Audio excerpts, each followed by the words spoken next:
মুজাদ্দিদ আজম রাহমাতুল্লাহ আলাইহি জগৎবাসীর জন্য তাসওয়ুফ শিক্ষার মাদ্রাসা প্রতিষ্ঠা করে গিয়েছেন। সেই তাসওয়ুফ শিক্ষার মুজাদ্দিদ আজম রাহমাতুল্লাহ আলাইহির জামানায় 25খানা এবং পরবর্তীতে আরো শত শত তাসওয়ুফ শিক্ষার মাদ্রাসা। এর ভিতরে এই আলমদী তাসওয়ুফ শিক্ষা কেন্দ্র, তাসওয়ুফ শিক্ষার মাদ্রাসা এক বিশেষ গুরুত্বপূর্ণ প্রতিষ্ঠান। এটা তাসওয়ুফ শিক্ষার প্রতিষ্ঠান, মানে আলহামদুলিল্লাহ।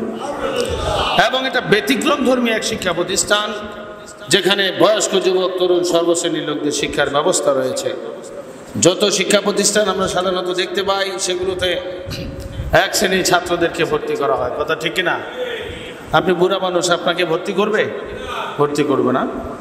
সাধারণত যত প্রতিষ্ঠান আছে সেগুলো আপনার বাচ্চাদের জন্য, ছেলেদের জন্য, এক শ্রেণীর ছাত্রদের জন্য আপনার শিক্ষা প্রতিষ্ঠান। কিন্তু ব্যতিক্রম ধর্মী শিক্ষা প্রতিষ্ঠান হচ্ছে মুজাদ্দিদ আজম রাহমাতুল্লাহ আলাইহির কারিকুলাম অনুযায়ী তাসওয়ুফ শিক্ষার প্রতিষ্ঠান, যেখানে বয়স্ক, যুবক, তরুণ, ছোট বড় সর্বশ্রেণীর লোকদের শিক্ষার ব্যবস্থা রয়েছে। এবং তা রয়েছে, আর যেই শিক্ষা রয়েছে সেটা হচ্ছে ফরজ ইলম শিক্ষা। বলেন আলহামদুলিল্লাহ। আল্লাহ রাসূল সাল্লাল্লাহু আলাইহি ওয়াসাল্লামের দরবারে বয়স্ক ছাত্র ছিল কিনা? হযরত সালমান ফারসি রাদিয়াল্লাহু তাআলা 216 বছর বয়সে আল্লাহ রাসূল সাল্লাল্লাহু আলাইহি ওয়াসাল্লামের হাতে বায়াত গ্রহণ করেছিল। সুবহানাল্লাহ। হযরত ওমর ফারুক রাদিয়াল্লাহু তাআলা 26 বছর বয়সের যুবক। হযরত আলী কারামাল্লাহু ওয়াজহু তিনি 10 বছরের আপনার কিশোর অবস্থায় আল্লাহ রাসূলের হাতে বায়াত গ্রহণ করেছিলেন। এইভাবে এক এক সাহাবা এক এক বয়সের ছিলেন, অর্থাৎ সর্বশ্রেণীর ছাত্র ছিল আল্লাহ রসুলের দরবারে। রসুলের বর্তমানে নায়েব রসুলের দরবারে সর্বশ্রেণীর ছাত্র থাকবে কিনা? এটাই হচ্ছে রসুলের কারিকুলাম। রসুলের কারিকুলাম সাহাবাদের কারিকুলামের সাথে যেই কারিকুলাম মিল থাকবে, যার শিক্ষা, যাদের শিক্ষা মিল থাকবে, তারা হলো একদল, তারা হলো জান্নাতি। বলুন আলহামদুলিল্লাহ। রসুলের কারিকুলামের সাথে মিল থাকবে না, তারা কি একদল না 72 দল? বেহেশতি না দোজখী? তো নায়েব রসুলের কারিকুলাম হচ্ছে ব্যতিক্রম ধর্মী কারিকুলাম, তাসওয়ুফ শিক্ষার মাদ্রাসা। তাও আবার বছরে 3 দিন 6 দিনে। সহজ হইল কিনা? সর্বশ্রেণীর লোক যেন শিক্ষা গ্রহণ করতে পারে। সর্বশ্রেণীর লোকের এই মাদ্রাসায় পাঠ্যগ্রন্থ মুজাদ্দিদ আজম রাহমাতুল্লাহ আলাইহি নির্ধারণ করে গিয়েছেন। শরীয়ত বা ইসলাম ধর্ম, তাসওয়ুফ শিক্ষা 15 খণ্ড, এইভাবে 30খানা কিতাব। শরীয়ত বা ইসলাম ধর্ম আছে আপনার, তাসওয়ুফ শিক্ষা 15 খণ্ড, আমার হাতে আছে এখানে এজাহারে 7 খণ্ড, এর ভিতরে 6 খণ্ড এখানে ছাপানো আছে।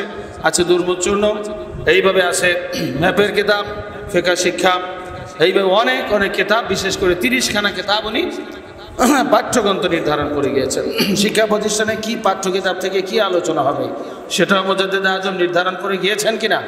কিন্তু বর্তমান শিক্ষা প্রতিষ্ঠানগুলো দেখা যায় প্রতিষ্ঠাতা একদল, কারিকুলাম, পাঠ্য কারিকুলাম করে আরেক দল, নাকি? পাঠ্য কারিকুলাম সাধারণত বোর্ডের থেকে, রাষ্ট্রের পক্ষ থেকে হয়ে থাকে। কিন্তু ব্যতিক্রম ধর্মী হচ্ছে মুজাদ্দিদ আজম রাহমাতুল্লাহ আলাইহি সেই তাসওয়ুফ শিক্ষা প্রতিষ্ঠান। উনি নিজে প্রতিষ্ঠান তৈরি করেছেন, প্রতিষ্ঠা করেছেন, এবং কি পাঠ্য হবে সেটাও তিনি কি নির্ধারণ করে গিয়েছেন। মানে আলহামদুলিল্লাহ। তো মুহতারাম হাজিরিন, এই পাঠ্যগ্রন্থের ভিতরে একখানা হচ্ছে ম্যাপের কিতাব, মানচিত্রের কিতাব। আমরা সংক্ষেপে বলি, মানচিত্রের ধারায় আকর্ষণীয় ছকের সাহায্যে অকল্পনীয় সহজ পন্থায় পবিত্র কোরআন ও পূর্ণাঙ্গ দিনের মৌলিক শিক্ষা। মানে আলহামদুলিল্লাহ। লক্ষ লক্ষ হাদিস এবং 30 পারা কোরআনের ভিতরে মূল শিক্ষা বিশ্ব মুসলিমের জন্য যা রয়েছে অতি সংক্ষেপে মুজাদ্দিদ আজম রাহমাতুল্লাহ আলাইহি কিতাবের ভিতরে লিপিবদ্ধ করেছেন। এক একটা ম্যাপ, আমার পিছনে দেখতে পাচ্ছেন আপনার, ম্যাপ, মানচিত্র, এক একটা ম্যাপ মহারত্ন। জোরে বলুন সুবহানাল্লাহ। এই একটা ম্যাপ আমার হাতে আপনারা দেখতে পাচ্ছেন ছোট কিতাবের ভিতরে। ম্যাপ কিতাবের মধ্যে আলমে আরওয়াহ থেকে বেহেশত পর্যন্ত সফরের গবেষণামূলক শিক্ষা। আমরা ছিলাম কোথায়, আসছি কোথায়, যাব কোথায়। আয়াত উল্লেখ করা হয়েছে কোরআন শরীফে 3 নম্বর রুকু শেষ দিকে, বিসমিল্লাহির রহমানির রহিম, কাইফা তাকফুরুনা বিল্লাহি ওয়া কুনতুম আমওয়াতান ফাআহইয়াকুম সুম্মা ইউমীতুকুম সুম্মা ইহয়িকুম সুম্মা ইলাইহি তুরজাউন।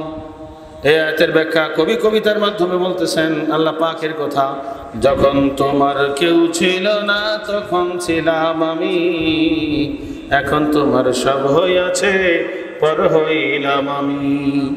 ও বান্দা, যখন তোমার কেউ থাকবে না তখন থাকবো আমি, আমার কাছে আসতে হবে বান্দা যতই ভাবো তুমি।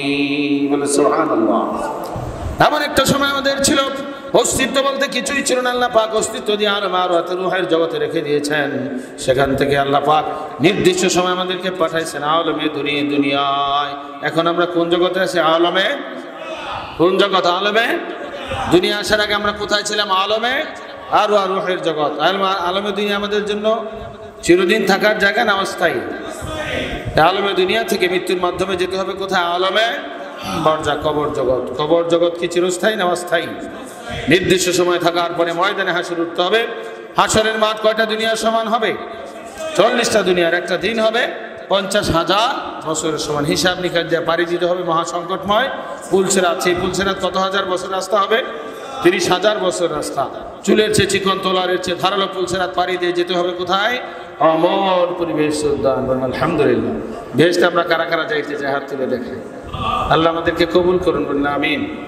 এই বেহেশতে যাইতে হলে কাজ লাগবে 3টা। 1 নম্বর হাদি অনুসরণ করতে হবে। রসুলের বর্তমানে নায়েব রসুল হাদি, এই হাদির অনুসরণ।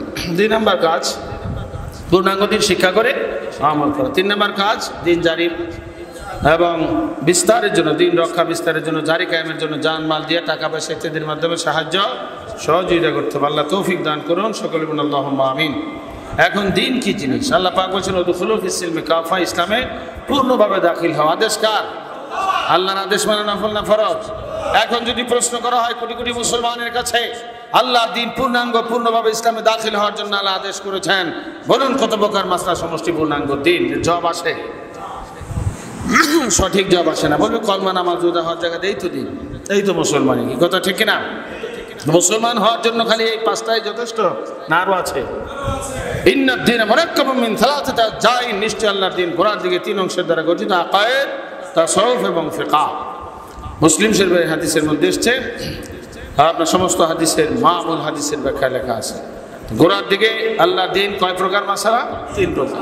3 প্রকার মাসালা সমষ্টি, আকায়েদ, তাসাউফ, ফিকহ। এরপরে আমলি মাসলা কয় ভাগ? 4 ভাগ। ইবাদত, মুআমালাত, মুহলিকাত, মুনজিয়াত। ইবাদত কার হক? মুআমালাত কার হক?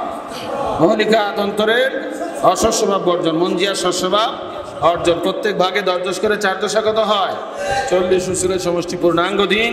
ইমাম গাজ্জালী রাহমাতুল্লাহ এখানে কিতাব লিখেছেন কিতাবুল আরবাঈন ফি উসুলিদ দিন। আল্লাহর দিনে 40 উসুল, আল্লাহর হক ইবাদতে 10, ইলম, আকায়েদ, তাহারাত, নামাজ, যাকাত, রোজা, হজ, তেলাওয়াত কোরআন, জিকির, দোয়া, তারতিবুল আওরাত। মুআমালাত সৃষ্টির হক মৌলিকভাবে কত প্রকার?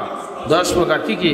খানা পিনা, নিকাহ, রোজগার, হালাল হারাম, দুস্থ স্বভাব, নির্জন বা সফর, পিতামাতা সন্তানের হক, আত্মীয় স্বজনের হক, পাড়া প্রতিবেশী, ইতিম মিসকিন, ধনী দরিদ্র, রাজা প্রজা, গণ, বিশ্ববিধান। 10 নম্বর হচ্ছে পীর মুর্শিদ মুরিদের হক।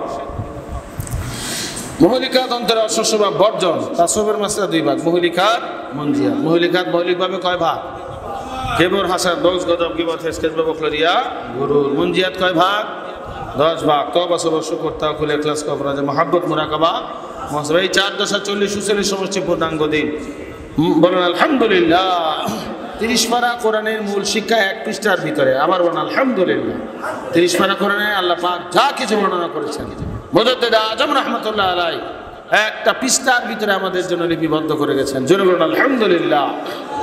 একটা প্রবাদ বাক্য রয়েছে, সমন্দর কো ভর দিয়া কুম জামে, মহাসমুদ্রের পানিকে যেন একটা লোটার ভিতরে ঢুকায় গেল। বলে সুবহানাল্লাহ। এলেমের সমুদ্রের কোরআন হাদিসের থেকে মণিমুক্ত উদ্ধার করে তিনি একটা পৃষ্ঠার ভিতরে রেখেছেন। আল্লাহর পূর্ণাঙ্গ দিনের 3, 4, 40 উসুল। আলহামদুলিল্লাহ। এই ধর্মের শিক্ষক যারা, দিন প্রচার জারি কায়েম যারা করে, তারা 3 ভাগ। আপনার 3 ভাগে আপনার বিভক্ত, আলেম হয়ে, পীর হয়ে, কেউ বক্তা হয়ে, নাকি? তো আলেম, পীর, বক্তারা প্রথমত 2 ভাগ। কয় ভাগ? কামেল, বলুন কামেল, নাকেস। তারা কয় ভাগ? আলেম, পীর, বক্তা কয় ভাগ? 2 ভাগ। কি কি? কামেল, নাকেস। কামেলের পরিচয় তত্ত্ববিদ, কিতাবী শর্ত বিশিষ্ট। কামেলের উপাধি হলো নায়েব রাসূল। কামেলের অনুসরণ করলে কোথায় যাওয়া যাবে? নাকেস হচ্ছে জাল, আংশিক। নাকেসের পরিচয় এখানে তোলা হয়েছে। নাকেস হচ্ছে ইলমে কলাম, ইলমে তাসাউফ বিহীন, তাসাউফ যার ভিতরে নাই, সে কামেল না নাকেস? এই নাকেস যদি কামেল সাজে, বলেন আমার আর কোনো শিক্ষার দরকার নেই, আমি পূর্ণ হয়ে গেছি, তাহলে সে হবে মানব শয়তান, নায়েবে শয়তান। এই নায়েবে শয়তানের অনুসরণ যারা করবে তারা হলো, তাদের যাইতে হবে কোথায়? জাহান্নাম, দোজখে। বলেন নাউজুবিল্লাহ। আলেমগণ, আম্বিয়া কেরামগণের উত্তরাধিকারী আল হাদিস, আলেমগণের শ্রেষ্ঠ, আলেমগণের নিকৃষ্ট প্রমাণ আল হাদিস। যে ব্যক্তি এরূপ অবস্থায় মৃত্যুবরণ করলো, তার যুগের ইমামের সে পরিচয় লাভ করলো না, তার মৃত্যু ইসলামী মৃত্যু হবে না, তার মৃত্যু হবে আইয়ামে জাহিলিয়াতের কুফরি মত। বলেন নাউজুবিল্লাহ। প্রমাণ আল হাদিস। যার পীর নাই, তার পীর হলো শয়তান। তাফসীর রুহুল বায়ান প্রথম খণ্ড 236 পৃষ্ঠা। আল্লাহ যাকে গোমরা করেন কশিন কালেও তার ভাগ্যে খাঁটি হাদি মুর্শিদ মিলবে না। জিকির করুন লা ইলাহা ইল্লাল্লাহ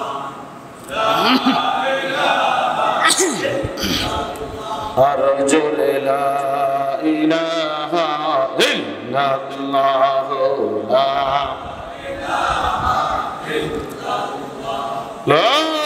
ইলাহা ইল্লাল্লাহ মুহাম্মাদুর রাসূলুল্লাহ সাল্লাল্লাহু আলাইহি ওয়াসাল্লাম। কোরআন ও দ্বীন প্রচার করে কে? তাবলীগ বলে। তাবলীগ কয় ভাগ? আরো জোরে, তাবলীগ কয় ভাগ? তাবলীগে খাস, তাবলীগে আম, তাবলীগে হুকমি। আশরাফ আলী থানভী রাহমাতুল্লাহ আলাইহি ওনার তাবলীগ নামক কিতাবের ভিতরে এই তাবলীগের ভাগ বন্টন তিনি কিতাবে লিপিবদ্ধ করে গিয়েছেন। সেখান থেকে উদ্ধার করেছেন মুজাদ্দিদ আজম আল্লামা হাতেম আলী রাহমাতুল্লাহ আলাইহি দাদা যান। আলহামদুলিল্লাহ। থানভী সাহেবের কথা থানভী সাহেবের কিতাবেই আছে, কিন্তু এটা প্রচার তেমন নাই, নাই বললেই চলে। ওনার অনুসারীদের ভিতরে এটা প্রচার পাওয়া যায় না, কিন্তু আল্লাহ পাক দয়া করে মায়া করে মুজাদ্দিদ আজম রাহমাতুল্লাহ আলাইহির মাধ্যমে এই তাবলীগের ভাগ বন্টন আমাদের সামনে হাজির করার তৌফিক দান করেছেন। আলহামদুলিল্লাহ। তাবলীগ হলো তিন ভাগ: তাবলীগে খাস, তাবলীগে আম, তাবলীগে খাস কাকে বলে? অধীনস্থ লোকদেরকে সৎ কাজের আদেশ করা, অসৎ কাজের নিষেধ করা, ভালো কাজের আদেশ, মন্দ কাজের নিষেধ করা, পূর্ণাঙ্গ দিন শিক্ষা আমলের তাকিদ করা। এটার নাম কি? কোন তাবলীগ? তাবলীগে খাস। এটা পুরুষ মেয়ে লোক সবার উপরে কি ফরজ ফরজাইন। এই জন্য কোরআন হাদিস তত্ত্ববিদ আলেম হওয়া সত্য না, বরং প্রত্যেক ব্যক্তি তার বাড়ি ঘরে তাবলীগ করবে, এটা ফরজ ফরজাইন। আর আম তাবলীগ, আম মানে হাকিকি তাবলীগ। আপনার হাকিকি তাবলীগ, আম তাবলীগ হচ্ছে আমভাবে কোরআন প্রচার, সারা দেশে পর্যায়ক্রমে সর্বসাধারণকে সমভাবে আল্লাহর পথে আহ্বান করা। হিন্দু কি খ্রিস্টান, মুসলমান অমুসলমান সবাইকে আল্লাহর পথে কি করা? আহ্বান করা। এটার নাম কোন তাবলীগ? তাবলীগে আম, তাবলীগে আম। আম তাবলীগ করা হচ্ছে ফরজে কিফায়া। কোরআন হাদিস ফিকহ তাসawwuf তত্ত্ববিদ আলেম হওয়া কি শর্ত। আলেম না হয়ে এই তাবলীগ করলে ফাদালু আদালু, নিজে গোমরা হবে, সমাজ কি করবে? গোমরা করবে। তাসাউফবিহীন বেআলেম জাহেলদের আম তাবলীগ আমজ করা কি নিষেধ, বরং জাহেলদের থেকে দূরে থাকা ওয়াজিব। তাবলীগে হুকমি, রসুল বানায় রসুলগণ কি দিন প্রচারের কাজে টাকা পয়সা ইত্যাদি দিয়া যান, মানে সর্বতভাবে সাহায্য সহযোগিতা করা, এটা হচ্ছে ওয়াজিব। ওয়াজিবে কিতাই, এক নম্বর ওয়াজিব, ওয়াজিবে কিতাই। এটা ফরজের সমতুল্য। থানভী রহমত এটা ফরজ বলেছেন। হাদিকে জানমাল দিয়ে সাহায্য করা নফল না ওয়াজিব? ওয়াজিবে আপনার এক নম্বর ওয়াজিব, ওয়াজিবে কিতাই, এটা ফরজের সমতুল্য। এই তাবলীগ হুকমির জন্য রোজগার ফান্ড, ফসল ফান্ড, মুষ্টি চাউলের ফান্ড, ওয়াকফ ফান্ড ইত্যাদির মাধ্যমে সমগ্র দেশ পর্যায়ক্রমে সারা বিশ্বে কোরআন ও পূর্ণাঙ্গ দিন প্রচারের কাজে সঠিক হাদি কোরআন প্রচারক নায়েবে রাসূলকে সাধ্যমতো সাহায্য সহযোগিতা করা, আপনার সর্বাত্মক চেষ্টা সাধনা করতে হবে। এটা হচ্ছে সকল মুসলমানের জন্য ওয়াজিব তাবলীগে হুকমি। তো তাবলীগ খাস, তাবলীগ হুকমি সবার জন্য। আর আখিরাতের হাদি নায়েবে রাসূলের জন্য কি? তাবলীগে আম। বিসমিল্লাহির রহমানির রহিম, মা খালাকতুল জিন্না ওয়াল ইনসা ইল্লা লিয়াবুদুন। আল্লাহ পাক বলেন, আমি একমাত্র আমার ইবাদত করার জন্য জিন মানুষকে সৃষ্টি করেছি। ইবাদত ভিন্ন অন্য কোনো উদ্দেশ্যে জিন এবং মানুষকে আমি সৃষ্টি করে নাই। তো আল্লাহর ইবাদত বা আল্লাহর বন্দেগী হচ্ছে তিন ভাগ। কয় ভাগ? আল্লাহর বন্দেগী কয় ভাগ? আরো জোরে, বন্দেগী কয় ভাগ? কি কি? আত্মার দ্বারা রুহানি বন্দেগী, দেহের দ্বারা জিসমানি বন্দেগী, মালের দ্বারা কি মালি বন্দেগী। আত্মার দ্বারা রুহানি বন্দেগী কামেল মুর্শিদের মাধ্যমে কলবের তাসাউফ শিক্ষা করে আমল করা। কামেল মুর্শিদের মাধ্যমে তাসাউফ শিক্ষা করে আমল করলে যেই বন্দেগী হয় সেটার নাম হলো রুহানি বন্দেগী। দেহের দ্বারা জিসমানি বন্দেগী, ইলমে ফিকহ শিক্ষা করে আমল করা। ফিকহের ভিতরে আল্লাহর হকে 10, সৃষ্টির হকে কত? 10। দশে দশে 20 প্রকার মাসআলা আবশ্যক পরিমাণ শিক্ষা করে আমল করলে কোন বন্দেগী হয়? দেহের বন্দেগী বা জিসমানি বন্দেগী। মার আল্লাহ পাকের নিয়ামত, মার আল্লাহর বিধান মতো উপার্জন করতে হবে, হালাল পন্থায় উপার্জন করতে হবে এবং আল্লাহর বিধান মতো 3 ধারায় খরচ করতে হবে। সংসার রক্ষা, ধর্ম রক্ষা, কি গরিব রক্ষা। এই 3 খাতে খরচ করলে হয় মালি বন্দেগী। জিন্দেগি আজ বরায়ে বন্দেগী, জিন্দেগি বে বন্দেগী শর্মিন্দগি। আল্লাহ পাক জিন্দেগি দান করছেন বন্দেগী করার জন্য। কাজে বিনা বন্দেগীতে যদি কারো জীবন কেটে যায়, সে শর্মিন্দগি অর্থাৎ পরজগতে লাঞ্ছিত, অপমানিত, জাহান্নামী সাব্যস্ত হবে। বলেন নাউজুবিল্লাহ। এই 3 বন্দেগী যারা করবে তারা হলো সিফাতি মুসলমান, তারা হলো কামেল মুমিন, তাদের জন্য পরজগতে আছে কি বেহেশতের দান। আলহামদুলিল্লাহ। মালি বন্দিকে আল্লাহ পাক বলছেন সূরা আপনার 4 নম্বর পারা শুরুতে বিসমিল্লাহির রহমানির রহিম লা তানালুল বিররা হাত্তা তুনফিকু মিম্মা তুহিব্বুন। কঠিন কালে তোমরা বেহেশতে যাওয়ার উপযোগী নেকি অর্জন করতে পারবে না যে পর্যন্ত মহব্বতের মাল থেকে আল্লাহর প্রতি ব্যয় না করবে। মালি বন্দিকে যে সন্তান মাল উপার্জন এবং আল্লাহর বিধান মোতাবেক কিতাবী ধারায় মাল ব্যয় করা। আল্লাহর বিধান মতো মাল ব্যয় করার হলো 3টা খাত আছে, 3টা ধারা। ইসলামী অর্থনীতি মোতাবেক মাল ব্যয় করার খাত হলো 3টা। কয়টা? সংক্ষেপে সংসার রক্ষা, ধর্ম রক্ষার কি গরিব রক্ষা। সাংসারিক জরুরি কাজে মাল ব্যয় করা, এটা হলো সংসার রক্ষা। আল্লাহর দ্বীন সারা বিশ্বে প্রচার কায়েম ও রক্ষার জন্য মাল খরচ করার নাম হলো সংসার রক্ষা। মানুষের অভাব দূর করার জন্য মাল খরচ করে, এটা সংক্ষেপে গরিব রক্ষা। বর্ণিত 3 বিভাগে মাল খরচ করতে পারনতায় বকিল শ্রেণীভুক্ত হইয়া আখিরাতে মহা অপরাধী ও দোজখী সাব্যস্ত হইতে হইবে। প্রকাশ থেকে যে যাকাত ফিতরা ইত্যাদি ইহা শুধুমাত্র ধনীদের উপরে ফরজ ওয়াজিব। যাকাত ফিতরা দান করবে ধনীরা, পাইবে কারা? গরিবরা। 8 শ্রেণীর লোক সূরা তওবার মধ্যে আছে। ইহা জগৎ হইতে পরজগতের দিকে রাস্তা হলো 3টা। ইহদিনাস সিরাতাল মুস্তাকিম সিরাতাল লাযিনা আন'আমতা আলাইহিম গায়রিল মাগদুবি আলাইহিম ওয়ালাদ-দাল্লিন। দুনিয়া থেকে পরজগতের রাস্তা কয়টা? আরো জোরে কয়টা? কি কি? সিরাতুল মুস্তাকিম, মাগদুব, দাল্লিন। সিরাতুল মুস্তাকিমের পরিচয় আল্লাহর পক্ষের হাদিকে অর্থাৎ রাসূল বানায় রাসূলকে সঠিকভাবে মান্য করা এবং তাহার থেকে হেদায়েত অর্থাৎ পূর্ণাঙ্গ দিন শিক্ষা করি আমল করা। হাদিকে মান্য করা, হাদির থেকে পূর্ণাঙ্গ দিন শিখে আমল করা, এটা আপনার জায়গা হচ্ছে। এর পরিণামে আপনার সিরাতুল মুস্তাকিমের প্রতীক যারা হবে তারা কোথায় যাবে? বেহেশতের দানে। বলেন আলহামদুলিল্লাহ। মাগদুব, হাদিকে অমান্য করা, মাগদুব হাদিকে অমান্য করা অর্থাৎ রাসূলকে অমান্য করা এবং তার বিরোধিতা করলে আল্লাহ বেজার হয়ে যে রাস্তা দেখায় দেন, সেটার নাম হলো মাগদুব। সেটার পরিণাম হচ্ছে জাহান্নাম, দোজখ। যেমন আবু জেহেল, আবু লাহাব হাদি মানছিল, মানে নাই, তাদের জায়গা কোথায়? দোজখ। আর বর্তমান জামানায় যুগের হাদিকে যারা মানবে না, বিরোধিতা করবে, তারাও কোথায় যাবে? আবু জেহেলের দলভুক্ত হয়ে দোজখে যাবে। বলেন নাউজুবিল্লাহ। দলিন পুরো মানুষ বা বস্তুকে খোদার আসনে বসানো। যেমন খ্রিস্টানরা বলে 3 খোদা, ইহুদিরা বলে 2 খোদা। এইভাবে সূর্য পূজক, মূর্তি পূজক, আগুন পূজক, বিভিন্ন পূজারী আছে, পীরের পায়ে সেজদা দেয়, বলে নাউজুবিল্লাহ। এরা হচ্ছে দলিন রাস্তায় দুজখী, জাহান্নামী, বলে নাউজুবিল্লাহ। আর সিরাতুল মুস্তাকিমের পথিক যারা হবে তারা হবে জান্নাতি, বেহেশতি। বলেন আলহামদুলিল্লাহ। জিকির করুন আল্লাহু আল্লাহ আল্লাহু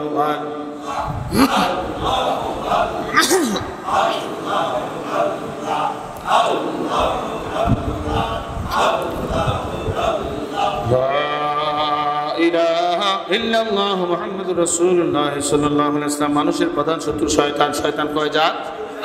আল্লাযী ওয়াসওয়াসু ফী সুদুরিন নাস মিনাল জিন্নাতি ওয়ান নাস। যেই খান্নাস মানুষের অন্তরে ওয়াসওয়াসা দেয়, সেই খান্নাস হলো 2 জাত। জিনের থেকে শয়তান, মানুষের থেকে শয়তান। তো শয়তান কয় জাত? আর জোরে কয় জাত? জিন শয়তান, মানব শয়তান। জিন শয়তান ইবলিস এবং তার বাহিনীটা আমরা জানি, কিন্তু মানব শয়তানের ব্যাখ্যা দরকার। মানব শয়তান আবার 2 ভাগ। কয় ভাগ? প্রকাশ্য মানব শয়তান, অপ্রকাশ্য মানব শয়তান। প্রকাশ্য মানব শয়তান হচ্ছে কোরআন বিরোধী অমুসলিম নাস্তিক জাতির গুরু নেতা। অমুসলিম নাস্তিকদের গুরু নেতা আছে কিনা? আর হলে প্রকাশ্য মানব শয়তান, যারা কোরআন অস্বীকার করে, আসমানি কিতাব অস্বীকার করে, তারা হলো প্রকাশ্য মানব শয়তান। অপ্রকাশ্য মানব শয়তান, অপ্রকাশ্য মানব শয়তান আবার 2 ভাগ। তাসব ধ্বংসকারী, ফেকা ধ্বংসকারী। ফেকা ধ্বংসকারী নামাজ, রোজা, গং, শরীয়তে জাহেরা অগ্রাহ্যকারী, অস্বীকারী, নাকেশ, ভণ্ড, বেশরা, ফকিরের দল একদল আছে কিনা? যারা আপনার বলে বিভিন্ন ছন্দ আছে, পানির তলে মোমের বাতি, বাবা সে নিবে না, মাওলা নামে জিকির দিলে অজু নামাজ লাগে না। হেল হেল হেল একদল আছে কিনা? নামাজ রোজা পড়ে না, কিন্তু জিকির আজকার করে, ভণ্ড, বেশরা, ফকিরের দল একদল আছে। প্রকাশ্য ফেকা অস্বীকারী, এরা হলো ফেকা ধ্বংসকারী মানব শয়তান। আর তাসব ধ্বংসকারী মানব শয়তান নাকেশ পীর, নাকেশ আলেম, নাকেশ বক্তা, যারা ইলমে তাসবকে ফরজ স্বীকার করে না, প্রথমত এটাকে ফরজ স্বীকার করে না, এবং যারা নফল জিকির স্বীকার করে, আবার কিছু এরা বলে জিকির আজকার করলে তাসব হয়ে যায়, ওজিফা পড়লে হয়ে যায়, দোয়া পড়লে হয়, কাশফ কারামত ইত্যাদি, এটাকে মনে করে ইলমে তাসব। এই সমস্ত শয়তানের জায়গা কোথায়? দোজখ, জাহান্নাম। বলে নাউজুবিল্লাহ। এই শয়তানের ওয়াসওয়াসা থেকে আল্লাহ আমাদের হেফাজত করুন। সকলে বলুন আল্লাহুম্মা আমিন। জিকির করুন সুবহানাল্লাহ ওয়াল হামদুলিল্লাহ লা ইলাহা ইল্লাল্লাহ সুবহানাল্লাহ ওয়াল হামদুলিল্লাহ লা ইলাহা ইল্লাল্লাহ লা ইলাহা ইল্লাল্লাহ মুহাম্মাদুর রাসূলুল্লাহ সাল্লাল্লাহু আলাইহি ওয়াসাল্লাম। তো ম্যাপের কিতাবের আলোচনার আপনার ধারাটা হচ্ছে অল্প সময়ের ভিতরে বহু আলোচনা, অল্প সময়ের ভিতরে বহু বিষয় আমরা জানতে পেরেছি নাকি। আবার বিস্তারিত আলোচনা করতে হলে আলমে আরওয়ার বর্ণনা আছে আহওয়ালে আখিরাত কিতাবে। কোথায় আছে? আলমে আরওয়া থেকে বেহেশত পর্যন্ত সফরের বিস্তারিত বর্ণনা আছে কোথায়? আহওয়ালে আখিরাত প্রথম দ্বিতীয় তৃতীয় খণ্ডে না। এরপরে পূর্ণাঙ্গ দিনের বর্ণনা আছে শরীয়ত কিতাবে, আপনার বিস্তারিত শরীয়ত কিতাবে বর্ণনা আছে। তারপরে তাসওয়ুফের বর্ণনা আছে তাসওয়ুফ 15 খণ্ডের ভিতরে। এইভাবে আলেম পীর বক্তার বর্ণনা আছে কোন কিতাবে? এজাহারে হক কিতাবের ভিতরে। তাবলীগের বর্ণনা আছে তাবলীগ 5 খণ্ডে। এইভাবে বিস্তারিতভাবে আছে আপনার বিভিন্ন কিতাবে মুজাদ্দিদ আজম রাহমাতুল্লাহ আলাইহি লিপিবদ্ধ করেছেন। তো সংক্ষেপে হবে ম্যাপের আলোচনা, ম্যাপের বর্ণনা। অল্প সময়ের ভিতরে কোরআন এবং হাদিসের বহু শিক্ষা আমরা জানতে পেরেছি। আলহামদুলিল্লাহ, আলহামদুলিল্লাহ। সারা বাংলাদেশটা অনেক বড় না? মোটামুটি আমাদের কাছে তো অনেক বড়, বিশ্বের তুলনায় ছোট, কিন্তু আমাদের বাংলাদেশটা অনেক বড়। কিন্তু একটা পৃষ্ঠার মধ্যে বাংলাদেশের মানচিত্র আছে না? এক পৃষ্ঠার ভিতরে 64 ডিস্ট্রিক্ট দেখা যায় অল্প সময়ে না? এইভাবে বিশ্বের মানচিত্র আমরা দেখতে পাই। বিশ্বের যতগুলো দেশ আছে একটা পৃষ্ঠার ভিতরে বিশ্বের মানচিত্রের মধ্যে দেখা যায় নাকি। তো এইভাবে মুজাদ্দিদ আজম সহজ করার জন্য, সারা পৃথিবীর মুসলমানদের সহজ বুদ্ধ করার জন্য এই মানচিত্রের কিতাব লিপিবদ্ধ করেছেন। এই মানচিত্রের নমুনায় কোরআন এবং হাদিসের মৌলিক শিক্ষা সংক্ষিপ্ত আকারে যে লিপিবদ্ধ, আপনার সারা পৃথিবীতে ধর্মের মানচিত্র আছে বলে আমাদের জানা নাই। ধর্মের জরুরি বিষয়ের মানচিত্র নাকি, মহা জরুরি বিষয়, এক একটা বিষয় মহা গুরুত্বপূর্ণ। আলহামদুলিল্লাহ, আল্লাহ পাক মুজাদ্দিদ আজমকে এক অসীম শক্তি দান করেছিলেন এবং আল্লাহ দেওয়া শক্তির বদৌলতে তিনি এই মহারত্ন আমাদের সামনে লিপিবদ্ধ করে গিয়েছেন। আলহামদুলিল্লাহ। এখন বিজ্ঞানের চরম উন্নতির যুগ, কিন্তু অন্য কোথাও এইভাবে এই মানচিত্রের ধারায় যে কোরআন শরীফের মূল বিষয় 30 পারা কোরআন এবং হাদিসের লক্ষ লক্ষ হাদিসের মূল বিষয়বস্তু কোথাও কি শুনতে পাওয়া যায়? কোথাও শুনতে পাওয়া যায় না। তো এটা আমাদের জন্য মহারত্ন। আলহামদুলিল্লাহ। এই ম্যাপের কিতাবটা প্রাথমিক শিক্ষার্থীদের জন্য মহা জরুরি। এরপরে আজীবন আপনার লাগবে, আজীবন এই শিক্ষাটা লাগবে কিনা।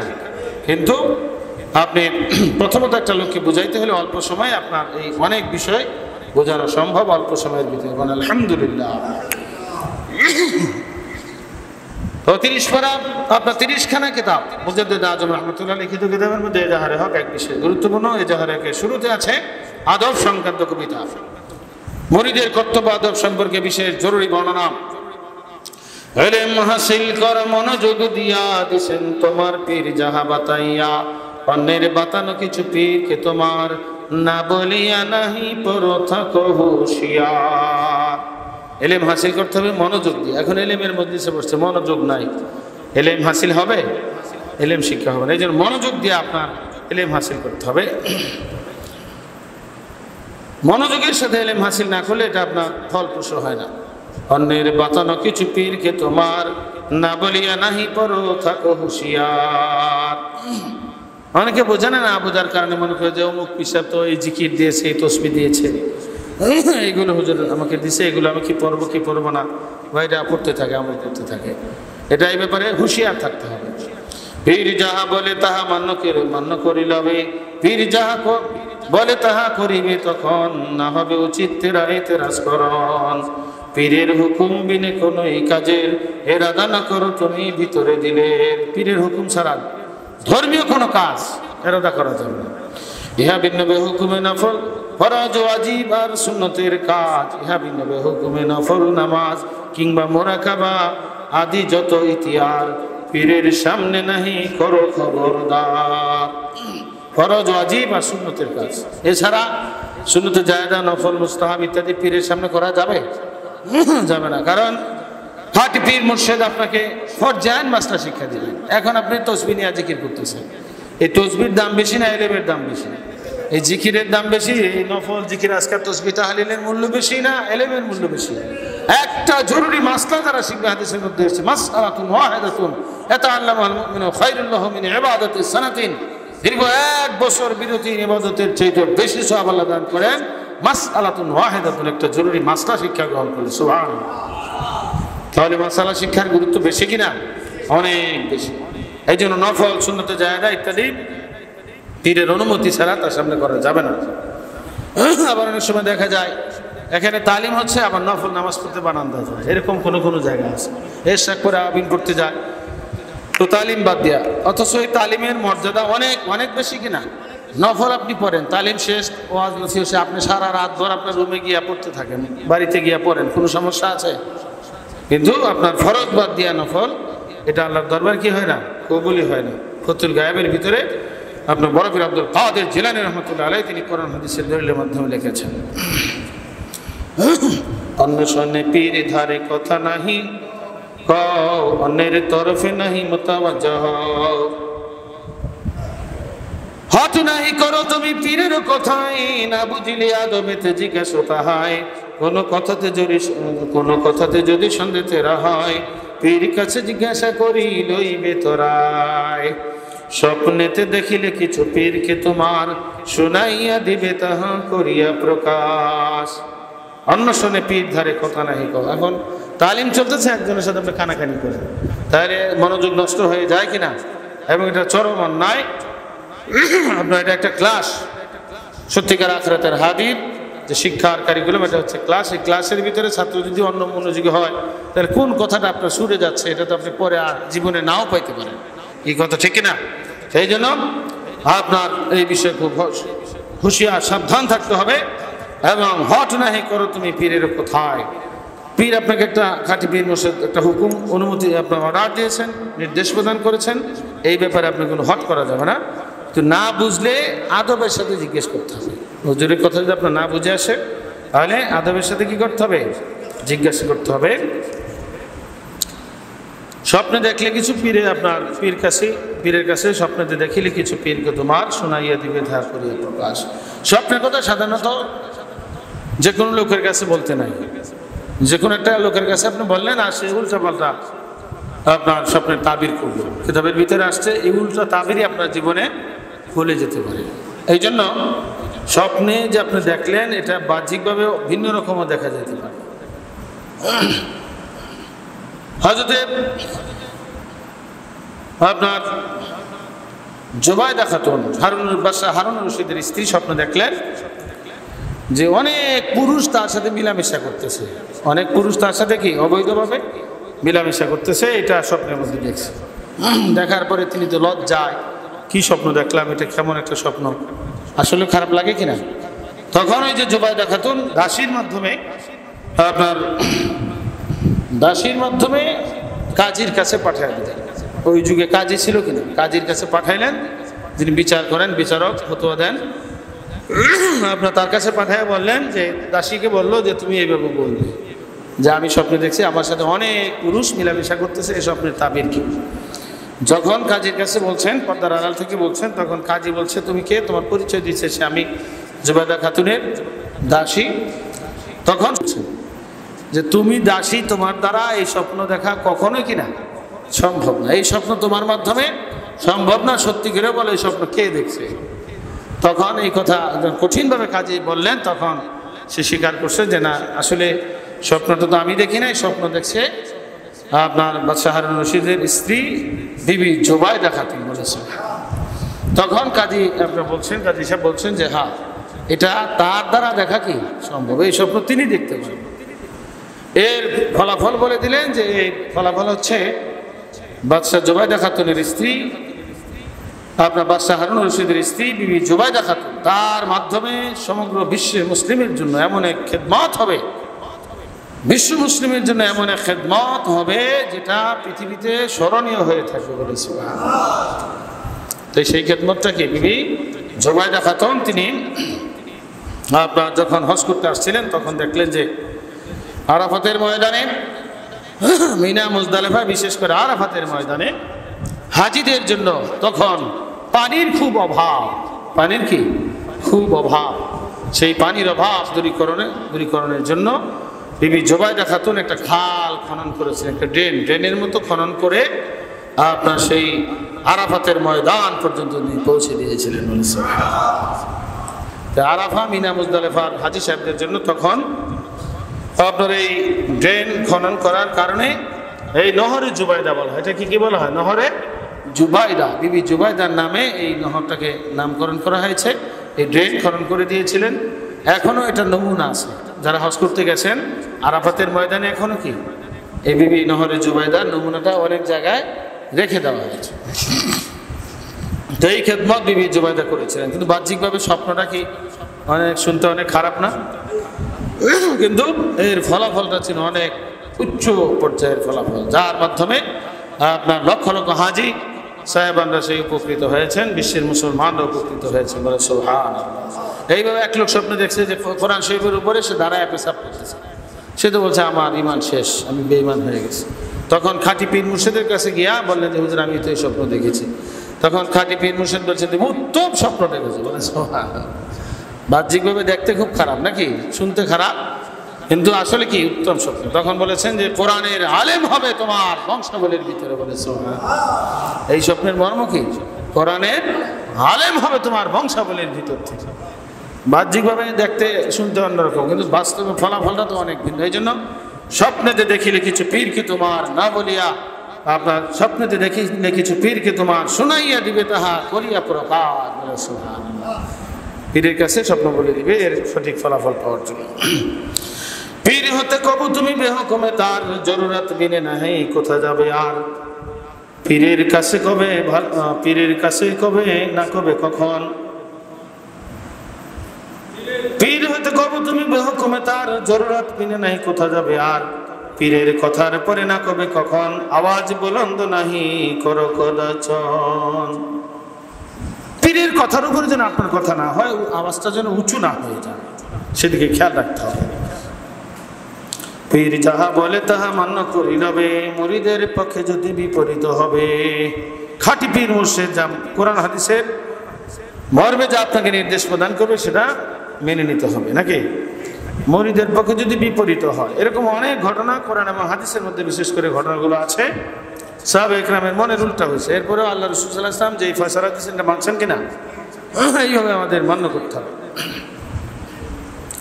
পীরের নিকট কবে ভালো মন্দ যত, আত্মিক হাকিম দাওয়া দিবে ভালো মতো। বাতিনি ফয়েজ পেলে বুঝিবা তখন, পীর হইতে মিলে কি ভাই অমূল্য রতন। পীরের আয়েব আর নাদর নুকসান, কোরআনের আদব জানো যত মুরিদান। পীরের সামনে থাকো মুর্দার মতন, হেলা দোলা নাহি করো যেন অচেতন। মুর্দার মতো থাকতে হবে, বুঝছেন কিনা? অর্থাৎ আপনি তালিমে বসছেন, এখন এইদিকে চান একবার, ওইদিকে চান একবার, মোবাইল টিপেন একবার, এইভাবে আপনার অন্যের সাথে কথা বলেন, এতে কি এলেম সঠিকভাবে ঢুকবে?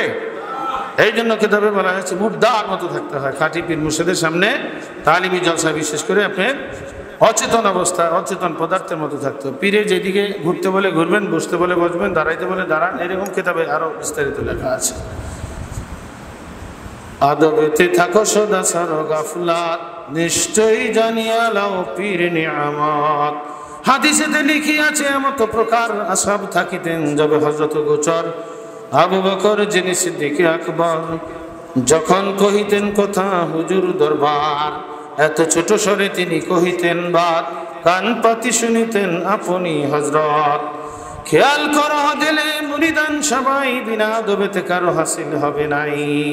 পীরের সন্তান আর মুরব্বি সবাই, সম্মান আর মহব্বতে দেখিবে তাহাই। দরুদ আল্লাহুম্মা সাল্লি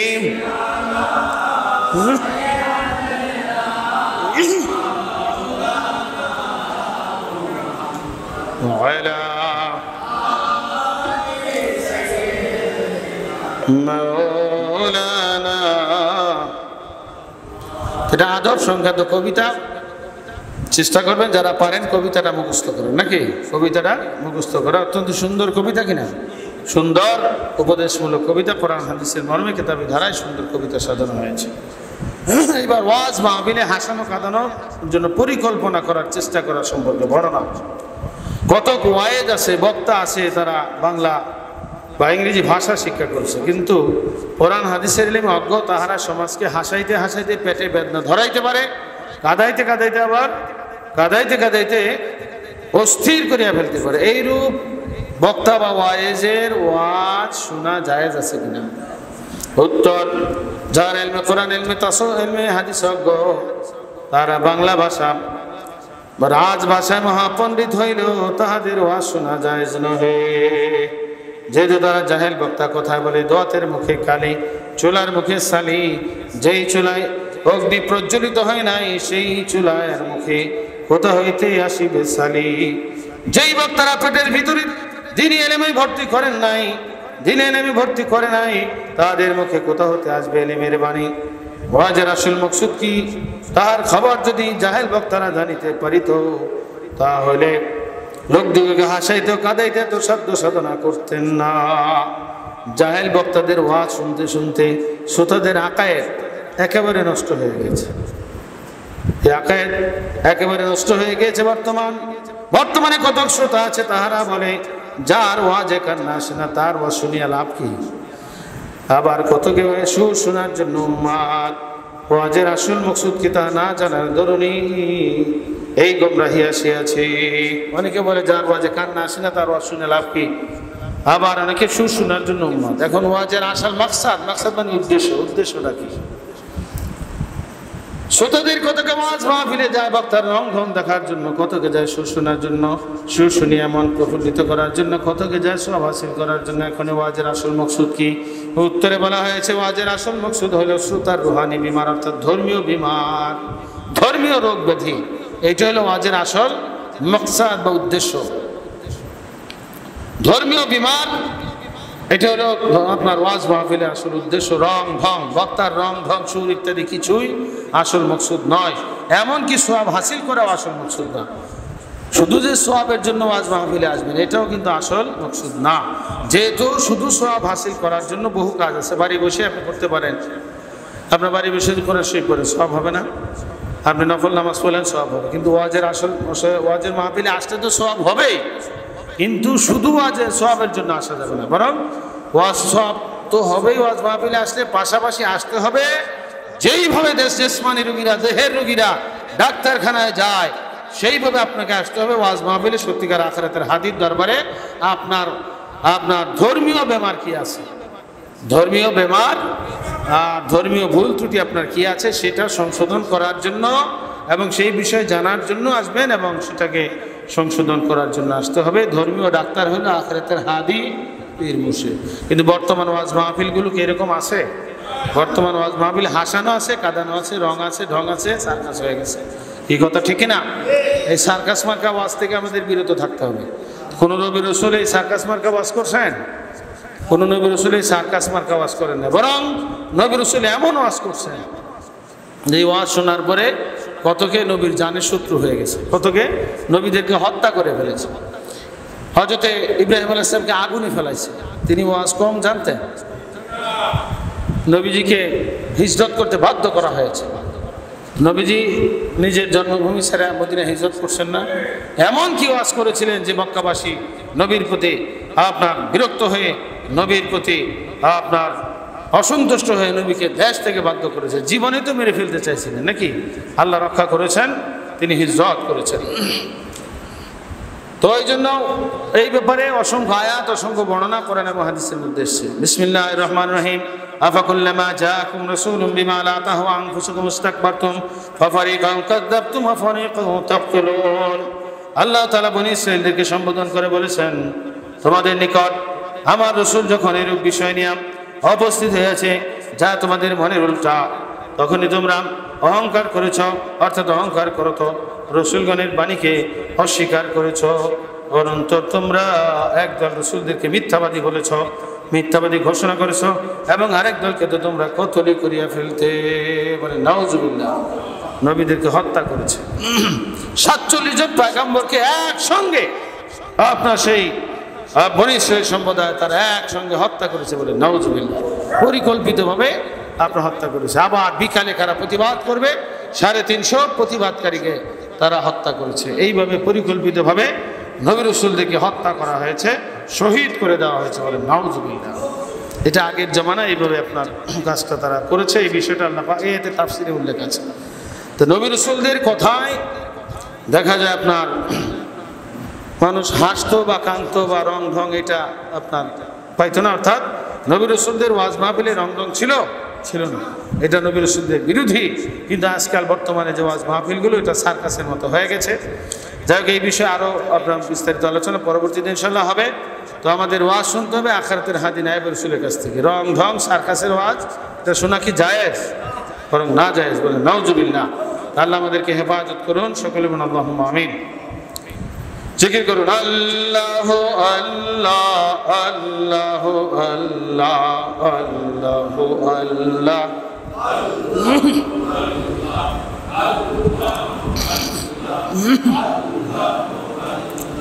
লা ইলাহা ইল্লাল্লাহ মুহাম্মাদুর রাসূলুল্লাহ সাল্লাল্লাহু আলাইহি ওয়াসাল্লাম। মহান আল্লাহ রাব্বুল আলামিন সূরা নিসার মধ্যে হুকুম করেছেন, বিসমিল্লাহির রহমানির রহিম, ইয়া আইয়ুহাল্লাযীনা আমানু আতিউল্লাহ ওয়া আতিউর রাসূল ওয়া উলিল আমরি মিনকুম। হে ইমানদার বান্দাগণ, তোমরা আল্লাহর আনুগত্য করো ও রাসূলের আনুগত্য করো, এবং তোমাদের মধ্যে যারা উলিল আমর অর্থাৎ যারা কোরআন হাদিস ও ফিকহ তাসাউফ তত্ত্ববিদ গভীর জ্ঞানী মুহাক্কিক আলেম নায়েব রাসূল তাদের আনুগত্য করো। হুকুম কার? আরো জোরে হুকুম কার? হানাফি মাযহাবের জগৎ বিখ্যাত মহামান্য স্বামী কিতাবের প্রথম খণ্ড ফাতিম সাবাব 39 নম্বর পৃষ্ঠায় লেখা আছে, মুতামাদু আন্না উলিল আমরি ফি কাউলি তাআলা আতিউল্লাহ ওয়া আতিউর রাসূল ওয়া উলিল আমরি মিনকুম হুমুল উলামা। স্বামী কিতাবে লেখা আছে যে উলিল আমরি মিনকুম এখানে মর্ম হলো উলামায়ে কেরাম, অর্থাৎ ফিকহ তাসাউফ তত্ত্ববিদ, পরে সাম্বিয়া পর্যায়ে আলেম নায়েব রাসূল। বলে সুবহানাল্লাহ। তাই এইভাবে আরো আপনার উল্লেখ আছে স্বামী কিতাবের মধ্যে পঞ্চম খণ্ডে উল্লেখ আছে 407 পৃষ্ঠায় পান করা সম্পর্কে অধ্যায়ের ভিতরে লেখা আছে, ওয়াল মুরাদু মিন উলিল আমরি ফি আয়াতিহি আল উলামা ফি আসহাল আকওয়াল কামা যাকারাহুল আইনি মিন শারহিল কাজ। তো আয়াতে যে উলিল আমরের মর্ম হলো ফিকহ তাসাউফ তত্ত্ববিদ, আখিরাতের পীর মুর্শিদ, সত্যিকার খাঁটি ওয়ারিসে আম্বিয়া পর্যায়ের মুহাক্কিক আলেম নায়েব রাসূল। যেইভাবে আপনার শরহের কাজ কিতাবের ভিতরে আইনের মধ্যে শরহের কাজ কিতাব থেকে উল্লেখ আছে, এইভাবে অসংখ্য কিতাবের ভিতরে উলিল আমরের মর্ম লেখা আছে পীর মুর্শিদ। এইভাবে উলিল আমরের আরো অনেক ব্যাখ্যা আছে। তো যাই হোক, আখিরাতের পীর মুর্শিদ গ্রহণ করতে হবে, যার পীর নাই তার পীর শয়তান। তাফসীর রুহুল বায়ান প্রথম খণ্ড 236 পৃষ্ঠা। এইভাবে আছে নূরুল আলা নূর কিতাবের ভিতরে আপনার শাহুল মুহাদ্দিসের আপনার মুহাদ্দিস দেহলভী রাহমাতুল্লাহ আলাইহির কিতাব ইনতিবা ফি সালাসিল আউলিয়া 33 পৃষ্ঠায় লেখা আছে। রিসালা মক্কিয়া কিতাবে লেখা আছে, আপনার কেরামত আরজুল রাহমাতুল্লাহ নূরুল আলা নূর কিতাবে, এবং অসংখ্য কিতাবে লেখা আছে যার পীর নাই, যার শায়েখ নাই, তার শায়েখ কে? মাওলানা শায়েখ হলো ফাশেখুশ শয়তান, যার শায়েখ নাই তার শায়েখ কে? শয়তান। অন্তরের পবিত্রতা অর্জনের জন্য কামেল মুর্শিদ তালাশ করা ফরজ। বরফির আব্দুল কাদের জিলানী রাহমাতুল্লাহ আলাইহি তিনি সুল্লাহ আসরার কিতাবের ভিতরে লিখেছেন, ওয়ালিযালিকা তালবু আহলি তালকিন লিহায়াতিল কলবি ফারদুন। এই বর্ণনা আমি জাহরা কিতাবের পঞ্চম খণ্ডের পরবর্তী অধ্যায় থেকে আমি পাঠ করছি, আপনারা পড়ে নেবেন। বিস্তারিত এখানে বলা আছে কিভাবে কামেল মুর্শিদ গ্রহণ করতে হবে। কামেল মুর্শিদ গ্রহণ করা নফল না ফরজ? আব্দুল কাদের জিলানী রাহমাতুল্লাহ আলাইহি তিনি লিখেছেন, অন্তঃশুদ্ধির জন্য কামেল মুর্শিদ তালাশ করা, তার অনুসরণ করা কি ফরজ। এইভাবে ইরশাদুত তালিবিন কিতাবে আল্লামা কাজী সানাউল্লাহ পানিপতি রাহমাতুল্লাহ লিখেছেন, কামেল পীরকে মহব্বত করা ফরজ। কামেল পীর মহব্বত করা কি ফরজ। এইভাবে কামেল পীরের সোহবত এবং আপনার সঙ্গ লাভ করা ব্যতীত আত্মশুদ্ধি ইলমে তাসাউফ হাসিল করা সম্ভব নয়। জৌনপুর আল্লামা কেরামত আলী রাহমাতুল্লাহ আলাইহি তিনি লিখেছেন, কামেল মুর্শিদের সোহবত এবং তালিম ব্যতীত আত্মশুদ্ধি বা ইলমে তাসাউফ হাসিল করা কিনা সম্ভব নয়। অনেকের ধারণা আমি নিজে নিজে কিতাব পড়ে আপনার তাসাউফ হাসিল করে নেব, এটা কি সম্ভব? 10 বছর সময় লেগেছে ফিকহ শিক্ষার জন্য, 16 বছর সময় আমরা ব্যয় করি ফিকহ শিক্ষার জন্য। থানবী রাহমাতুল্লাহ আলাইহি ইলমু ওয়াল উলামা কিতাবের ভিতরে আফসোস করে বলছেন, 10টা মাসও কি তুমি তাসাউফ শিক্ষার জন্য ব্যয় করতে পারো না? অত্যন্ত আফসোসের কথা কিনা? 10 বছর তুমি ব্যয় করেছো ফিকহ শিক্ষার জন্য, তাসাউফ শিক্ষার জন্য 10টি মাসও কি তুমি ব্যয় করতে পারো না? এইভাবে আর অসংখ্য কিতাবে আপনার এই বিষয়ে লেখা আছে। তাহলে কামিল মুর্শিদ লাগবে কিনা? আপনার জনাব ডক্টর আবুল কালাম ফারুকী সাহেব তিনি এই বিষয়ে আলোকপাত করেছেন যে মাযহাবের চার ইমাম তাসawwুফ শিক্ষার জন্য আলাদা আপনার পীর মুর্শিদ গ্রহণ করছেন কিনা। তো মাযহাবের ইমাম হওয়ার পরে যদি ওনারা পীর মুর্শিদ গ্রহণ করে থাকেন তা আপনার আমার পীর মুর্শিদ লাগবে না। কোরআন শরীফে হযরত খিজির আলাইহিস সালামের ঘটনা এবং মুসা আলাইহিস সালামের ঘটনা উল্লেখ আছে। হযরত মুসা আলাইহিস সালাম এত বড় পয়গম্বর হওয়ার পরেও তিনি দেখা যায় কিছুদিন কামেলের সোহবতে ছিলেন, হযরত খিজির আলাইহিস সালামের সোহবত অর্জন করেছেন। এর মাধ্যমে বিশ্ব মুসলিমের জন্য উপদেশ শিক্ষা হচ্ছে যে মুসা আলাইহিস সালামের মতো এত বড় পয়গম্বর কিছুদিন আপনার কামেলের সোহবতে থাকতে হয়েছে। আপনার আমার সোহবতে থাকা লাগবে কিনা? কামেলের সোহবতে না থাকলে উল্টা পাল্টা হয়। দেখেন আপনার হযরত বরফ আব্দুল কাদের জিলানী রাহমাতুল্লাহ আলাইহি তিনি ফতুল গায়েবের ভিতরে একটা বিষয় বর্ণনা করেছেন, আপনার ফরজের গুরুত্ব কত বেশি এই ব্যাপারে তিনি বর্ণনা করেছেন। দেখা যায় ফরজ বাদ দিয়ে অনেকে নফলে মশগুল হয়ে যায়। قال الإمام قال رضي الله تعالى عنه ينبغي للمؤمن أن يشتغل أولا بالفرائض فما لم يفرغ من الفرائض فالاشتغال بالسنن حمق ورعونة فإن اشتغل بالسنن والنوافل قبل الفرائض لم يقبل منه أو هنا فمثله كمثل رجل يدعوه ملكه إلى خدمته فلا يأتي إليه। তো ইমানদার ব্যক্তির জন্য কর্তব্য হলো প্রথমত সে ফরজ ওয়াজিব কার্যসমূহ আদায় করবে। ফরজ ওয়াজিব কাজ আদায় করা এক নাম্বার কর্তব্য। ইমানদার বান্দাদের কর্তব্য এক নাম্বার কি? ফরজ ওয়াজিব আদায় করবে। এরপরে সুন্নতে মুআক্কাদা আদায় করবে। সুন্নতে মুআক্কাদার পরে নফল মুস্তাহাব সুন্নতে জায়েজ ইত্যাদি কাজে মশগুল হবে। যতক্ষণ পর্যন্ত ফরজ আদায় না করবে ততক্ষণ পর্যন্ত সুন্নতে জায়েদা কাজে মশগুল হওয়া আহাম্মকি ও জ্ঞানহীনতার কাজ। ফরজ বাদ দিয়ে সুন্নতে মশগুল হওয়া আহাম্মকি জ্ঞানহীনতার কাজ। নফল মুস্তাহাবে তো আরো আহাম্মক জ্ঞানহীন। যদি কোনো ব্যক্তি ফরজ আদায় না করিয়া ফরজ বাদ রাখিয়া সুন্নত বা নফল ইবাদত করে তবে তাহার এই নফল ইবাদত আল্লাহর দরবারে কবুলই হইবে না। আর এই নফল ইবাদতে তাহার মর্যাদা বৃদ্ধি হইবে না, বরং মর্যাদা নষ্ট হয়ে যাবে। এবং এই ব্যক্তির দৃষ্টান্ত যেমন কাউকে বাদশার খেদমতের জন্য বাদশা ডেকেছে, বাদশা ডাক দিছে আমার এদিকে আসে, বাদশাটাকে সাড়া না দিয়া সে বাদশার চাকরে ডাকে সাড়া দিল। নাউজুবিল্লাহ। তো বাদশা কি তার প্রতি খুশি হবে না বেজার হবে? বাদশার বাদশাকে সমস্ত বাদশার বাদশাকে তো ফরজ ওয়াজিব এটা হলো আল্লাহ পাকের হুকুম, এটা রাজা বাদশা শুরু। নফলের তুলনায় এটা কি? রাজা বাদশা শুরু। আর নফল হচ্ছে সুন্নত জায়েদা নফল মুস্তাহাব এগুলো হচ্ছে চাকরের মতো। তো কেউ যদি ফরজ ওয়াজিব বাদ রাখিয়া সুন্নত জায়েদা নফল মুস্তাহাবে লিপ্ত হয় সেজন্য রাজার ডাকে সাড়া না দিয়া রাজার চাকরের ডাকে সাড়া দিবে। তো রাজা তার প্রতি খুশি হবে না বেজার হবে? এবং বলা হয়েছে যে হাসরের ময়দানে তাকে লাঞ্ছিত অপমানিত করা হবে। আপনার এইভাবে জাহান্নামের কথা উল্লেখ আছে। তো ফরজ ওয়াজিব হচ্ছে নফলের তুলনায় রাজা বাদশা শুরু। তো অনেক সময় দেখা যায় ফরজ ওয়াজিব শিক্ষা এখনো ইলমে তাসাউফের 80 প্রকার ফরজ সবার হয়ে গেছে, অনেকের বাকি আছে না। তো আপনার অহংকার, কে বলবো অহংকার কয় কারণে আসে?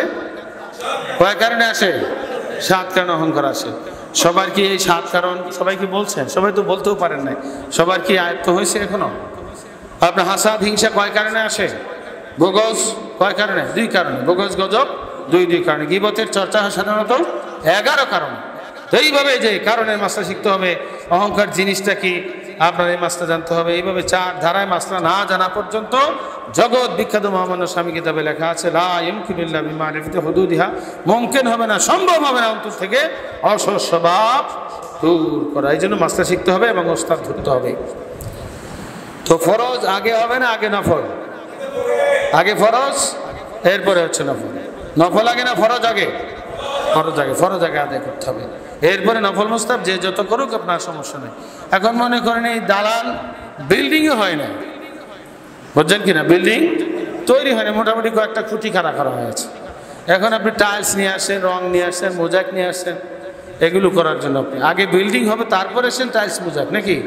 বিল্ডিং হলেও ওয়াল হলেও যদি মোজাইক নাও করেন টাইলস না লাগাইলেও তো নামাজ পড়া যায়। তা আমরা প্রথম এই টাইলস ছাড়া আমরা নামাজ পড়ছি কিনা?